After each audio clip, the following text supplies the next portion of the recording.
So yep, it's that time of the year again. Patch notes. Okay, so it's season 5. Patch notes. Then there's just that basic thing, you can read that for yourself. Since I want to actually make a patch note video, which isn't 10 hours long. Okay.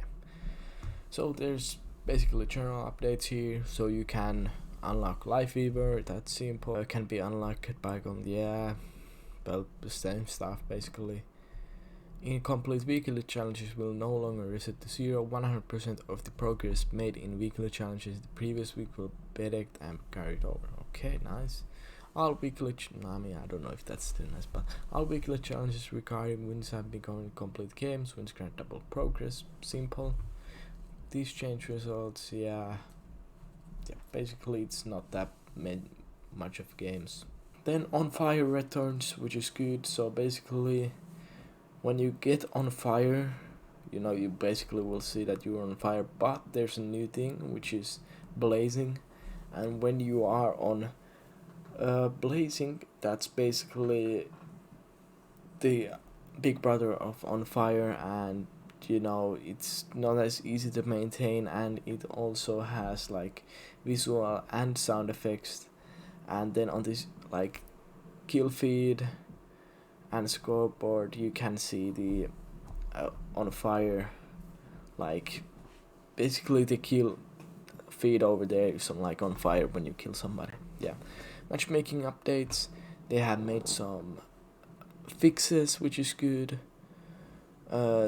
New matchmaker functionality, and the matchmaker now provides placing similar groups with wide skill ranges in the same match, which means solo players will see a lower chance of being placed in those matches. Nice. And matchmaking bug fixes. Issues with backfills equal backfill to take a long time or never occur. Yeah. Fixed an issue where the matchmaker sometimes intelligence new players competitive MMRs to a value that did not reflect their skills. Players will continue to adjust to their MMR as they continue to play. That's good stuff that they're doing that. Then free for all player skill ratings bug fixes. So there were something with free for all, like the MMR and all of that was like, they fixed that. Then competitive play. So ranked inactivity changes. This is pretty interesting. So if you have not played on the previous season, that rank becomes inactive. So like it's just you have to play. Like you will lose your rank. Not like when you become inactive you will go to bronze, but you cannot see your rank, so you have to play more. So you cannot just like you used to be able to, like last season, if you were like Grandmaster 5 on tank. Like now you're of course Grandmaster 5, but it, if you just have to play with tank. So just play with all of the roles if you want to keep them. That's all what I have to say. Come the Mystery Heroes is back. And you will get titles and competitive points, basic. And improved matchmaker computes its initial skill estimation MMR for a player queen for their first competitive game, which is good. Then for the hero changes, we have Junker Queen.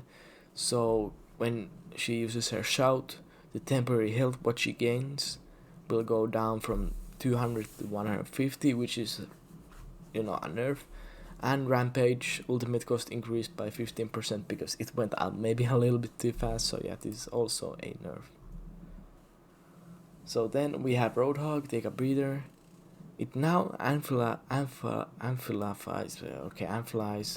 yes, okay. Healing received by 50% for 2.5 seconds after finishing take a breather. Yeah, I mean, that's very good. Like, okay, that's pretty good for Roadhogs, of course. Then Cassie did the big stuff. So Magnetic Grenade no longer has a maximum projectile travel range of 10 meters. The projectile now magnetics towards an enemy target from 1.5 meters away and changes them for up to 1 second, which is very, if you see it in game, it's like you will ask what has happened. Then impact damage has increased from 0 to 10, so whenever you slap it on somebody, they take instant 10 damage from that. But the explosion damage has been reduced from 120 to 70, which means that the grenade only does 80 damage. But this is the big one. Stock targets now have their movement slowed by 30%. Okay, and stock targets are now affected by hindered status effect, interrupting and preventing movement abilities from being active. This is like, you have probably seen some clips now, like when some bigger YouTubers have tested this out. Like, it was absolutely insane. Now Genshin maximum ammo increased from 24 to 30. Finally they did this. Okay, now Hanzo, so maximum damage reduced from 125 to 120 for Stormbow, which means that you cannot one-shot 250 enemy heroes, so that would be Reaper, Torbjorn, and Mei. Then, or at least those three. Of course, there might be more. There is more. Sonic Arrow. So, impact sound effect now plays for enemies, which is, yeah, you can, and okay, well, wait a second. Visual effects is now briefly visible to enemies when first deployed. Now, yeah, well, the enemy team can see the Sonic Arrow much better. That's basically all. Now Mei again. So damage per second reduced from 155, big nerf. But primary fire slow is no longer always 40% and now scales from 30 to 50%, so it's kind of random. And primary fire impacts now builds up to a slowing effect that sticks to the enemy target for 1.5 seconds and slows them for 75%, which is ooh. Secondary fire impacts can detonate this new slow effect, dealing additional 40 damage. Okay, and now big nerf for Reaper players, I have to say. So the raid form can no longer be activated while affected by mobility locking effects, magnetic grenade, steel trap, gravitation jerks, etc., which is absolutely insane, I have to say. Tracer pulse pistol spread increased by 15%. So yeah, I mean, Tracer had a kind of like the bullet spray was much like, it was kind of OP, I have to say, and now they just put it up, increased it by 15%, which is nice. Then Widowmaker, we have big nerf, so scope shot damage fall off, maximum range reduced from 70 to 100 to 40 to 60 meters. And scope shot maximum damage fall off, Scholar increased from 30 to 50%. So let me just tell you this. If you're a Widowmaker player, this is gonna suck for you. Because on some maps, like Ilios, Ruins, like you have to play much more close. Like for a bunch of the maps you have to play much more close. I believe there are already some like workshop codes where you can see this stuff, the new stuff, so go try to find them out. Since, you know, I'm not gonna find them out since I don't play Widowmaker at all. And you know, I'm really not the one to look for workshop codes because I barely play custom games. Then, Life Weaver. This is gonna be some good stuff, I do have to say that. So, we have pillar ornaments on his back have had their size and hit volume reduced by 10%, which is good because the flowers in his back, they were absolutely like, they had a big hitbox. Then Healing Blossom, maximum healing increased from 65 to 75, so that's good. So every single time Life Weaver uses the maximum heal, that's increased by 10. Then the Thorn Volley, which is the hand where you shoot those thorns or whatever. Now damage per projectile increased from 5 to 6, that's nice. Projectile radius increased from 0.5 to 0.125, and ammo increased from 60 to 70. So this is a bunch of nerfs, buffs.